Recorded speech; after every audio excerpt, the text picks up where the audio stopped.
চুলার নিভু নিভু আগুনে ভর্তা তৈরির জন্য বেগুন পোড়াচ্ছেন মগবাজারের এক গৃহিণী। ভাত তরকারি রান্নার জন্য গ্যাসের পর্যাপ্ত চাপ না থাকায় শুধু বেগুন ভর্তাকেই বেছে নিয়েছেন দুপুরের খাবার হিসেবে। গ্যাস সংকটের এই চিত্র আশপাশের মিরবাগ, রামপুরা, কাঁঠালবাগান সহ বিভিন্ন এলাকার বাসাবাড়ির মানুষের। কোথাও কোথাও স্বল্প গ্যাস থাকলেও ভাত রান্না করতেই সময় লাগে 2.5 থেকে 3 ঘন্টা। রান্না বাড়া করা খাওয়া খুবই অবস্থা, মনে করেন যে আমাদের নাজেহাল, গ্যাস থাকেই না বলতে।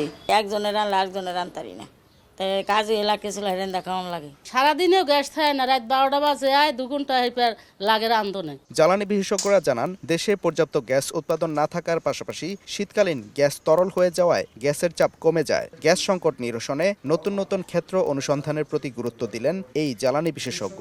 কনডেন্সেট একটা জিনিস যেটা নাকি আপনার গ্যাসের সাথে গ্যাসীয় অবস্থায় থাকে, কিন্তু ওটা টেম্পারেচারের ভ্যারিয়েশনের কারণে আবার লিকুইড হয়ে যেতে পারে।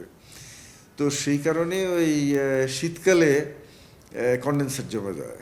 তো এই কারণে গ্যাসের যে আপনার ফ্লোটা এটা বাধাগ্রস্ত হয়। বাংলাদেশে তো যথেষ্ট পরিমাণ গ্যাস প্রবণ, এখানে অনুসন্ধান কাজ অনেক যদি চালানো হয় তাহলে গ্যাসের স্বল্পতা হওয়ার কথা না।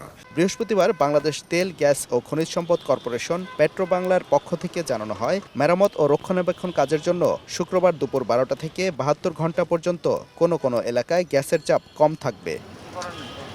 সাদিকুর রহমান, সময় সংবাদ, ঢাকা।